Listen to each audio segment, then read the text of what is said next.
Welcome to the course on Basic Economics for Retail Management.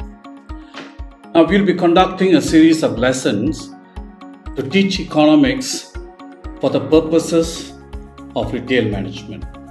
Okay, let's go to lesson 1. Introduction to economics. We start by looking at the definition, a common definition for economics.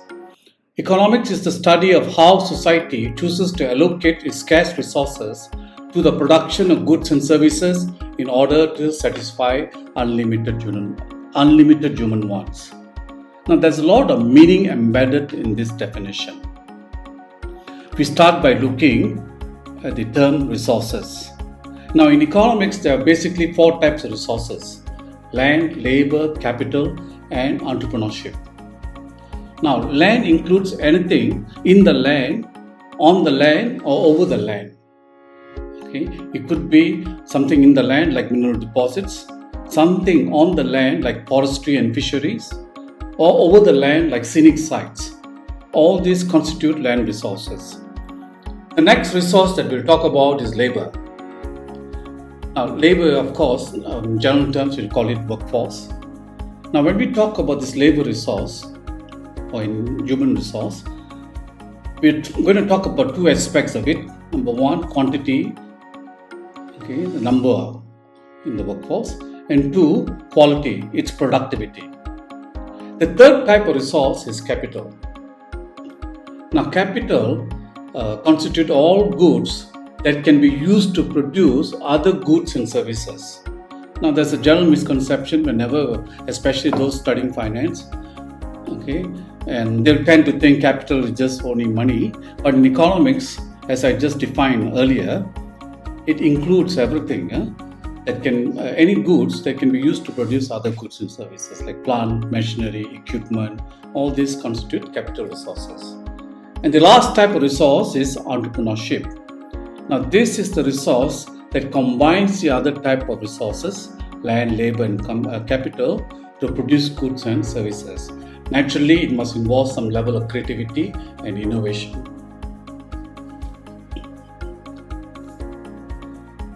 Now, because human wants are limited, but resources that we have are limited, the concept of scarcity arises.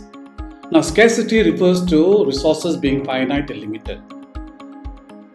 Okay. In simple terms, it means shortage. Shortage of what? Shortage of resources to produce goods and services. Now, what does this scarcity lead to? Basically, it necessitates us to make choices. We must choose, okay, the way that we use the resources, the way that we combine the resources, and we must decide what type of goods and services that we want to produce. Okay, it necessarily involves the concept of choice.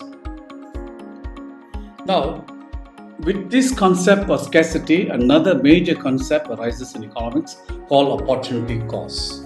Now, what does opportunity cost means? It is the foregone value of the next best alternative. To get a product or service, what must you give up? That value of the next best choice becomes the opportunity cost. Now, I'm going to give you a very simple example. Okay. Now, let's look at this. Assuming you're a consultant earning about $100 an hour. Okay, one evening, instead of deciding to work, you decided to go to a concert which ticket costs you 25 ringgit. Okay, and that concert is to last 2 hours. Now, for most of us, they'll ask you what is your cost of going to the concert. Naturally, we'll answer is 25 ringgit. But in economics, when you include the concept of opportunity cost, is no longer 25 ringgit. The cost will be in terms of what did you give up. You see, you're given up 2 hours of consultancy that could have brought you 200 ringgit. 100 ringgit an hour for 2 hours is 200 ringgit. That the cost of actually going for the movie is not 25 ringgit. That's accounting cost. Economic cost is 200 ringgit. That's what you gave up. That's the next best alternative that you've given up is your consultancy. So now I hope you understand the concept of opportunity cost. Let's move on. Now this diagram depicts how accountants and economists view profitability. Now on the right side, when you look at how accountants calculate profit, simply is revenue minus the explicit cost. Now when you say explicit cost, you can see the outlay of money, or there's a transaction. Okay, there's a paper trail. Anything that it's so obvious, either by paper trail or there's a money transaction, becomes explicit cost. Okay, so accounting cost is very simple. Accounting profitability is very simple. Revenue minus this explicit cost. Our day-to-day running of businesses, normally we use revenue minus our only explicit cost. But in economics, you can see on the left-hand side here, or rather, on the left. Okay, economic profit is calculated by reducing or minusing the total opportunity cost, which includes both your explicit cost and your implicit cost. Okay, now how does this apply in the in the retail arena?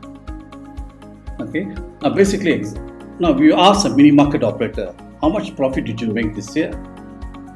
He might tell you, I made about 100,000 ringgit. But that 100,000 ringgit which is quoting to you is only the accounting profitability. He's only deducted his explicit cost, where there was an outlay of money. But he could have owned that premises where he's operating his mini market. He could have owned that premises. Now, just because he's not paying rental does not mean there's no economic cost to it. Now that is implicit cost. That cost is not captured by paper trail, there's no transaction for this, but there's an opportunity cost. You could have rented out the building, and that rental could have cost about 2,000 ringgit a month. In a year, it costs you 24,000 ringgit. So that cost goes into your implicit cost, and that you have to reduce from your revenue. Now, there could be other types of implicit costs. Mini market operators, sometimes they pay only wages to the owner, but the entire owner's family might be working there, his wife, his children, but these are not accosted. So you can see there's an overstate of profitability when you don't include all this implicit costs. So economic profit, when you calculate economic profit, it's always less your opportunity cost, just not your explicit cost, but the total opportunity cost, which is a sum of implicit cost and explicit cost. Okay, hope you get this concept right. Now, the next thing we want to look at, what all economics or all economy should answer. There are three fundamental questions for them to answer. Okay,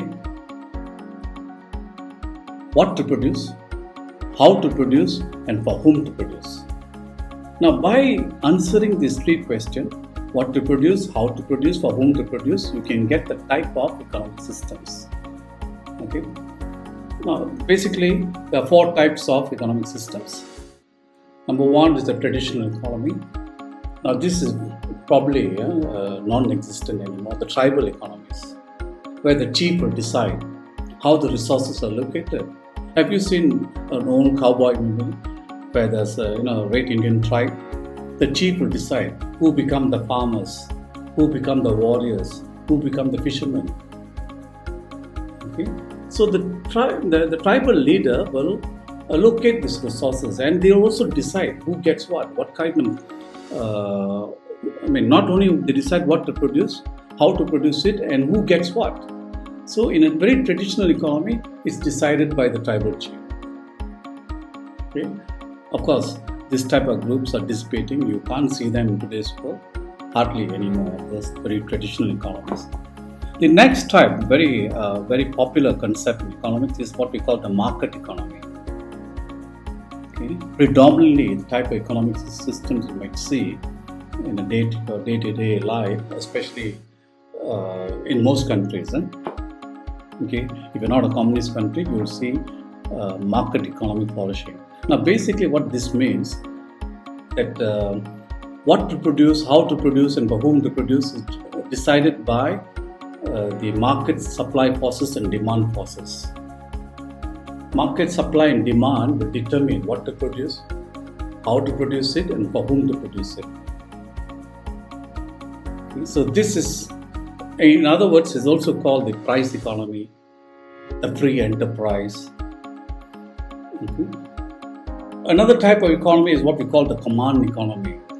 Now, we really can't see pure command economies today, but the closest example I could give you is probably North Korea. Now, here, the state decides what to produce, how to produce it, and for whom to produce it. Okay, the state will decide, especially the communist philosophy is something like this. From everybody according to their ability and to everyone according to their needs. Okay? So you must work according to your ability and you only get according to your need. And when people decide in this manner, it becomes very much a command economy. So the close examples will be communist countries, North Korea, China may be a good example. But of course, naturally, you see China from day to day is becoming more and more of a market economy. Now, the last type of economy, which is probably the most common system in the world today, is the mixed economy. It's rather a combination of market economy and command economy. That means some decisions are made by the state or central commanding force, and the rest of the decisions made by market supply and demand. Now, in today's world, you can say predominantly in this world today, what you will see is mixed economy. Okay? It's some combination of command economy and market economy. You can't see totally what you call a command type of economy or totally market economy. Okay? Now, when we study economics throughout this course, there are two branches of economics that we're looking at. In the first few lessons, we'll be looking at microeconomics. Now, the word microeconomics here envisages that we're going to study about decision making of individuals or individual firms, how businesses or individuals make decisions.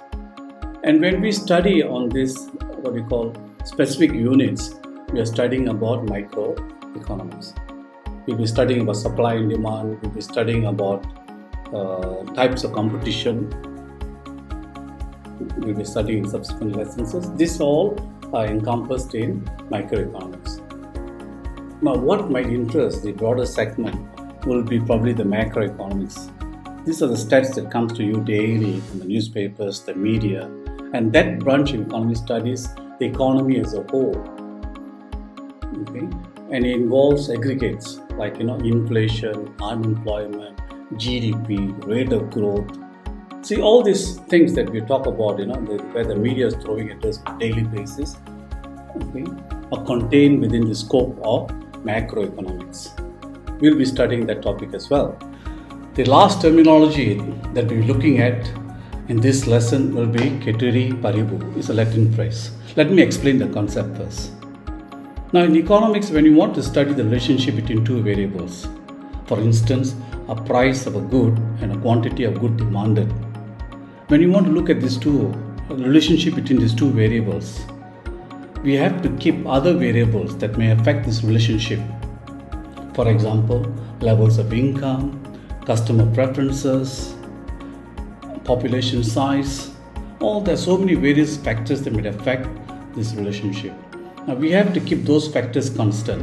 And when we do that, okay, the concept is called Ketteribu. Okay, so in economics, we try and keep it simple. When we want to study a relationship, we want to hold variables constant. Okay, and that concept is embedded in this terminology called Ketteribu. Thank you. We'll meet again in future lessons.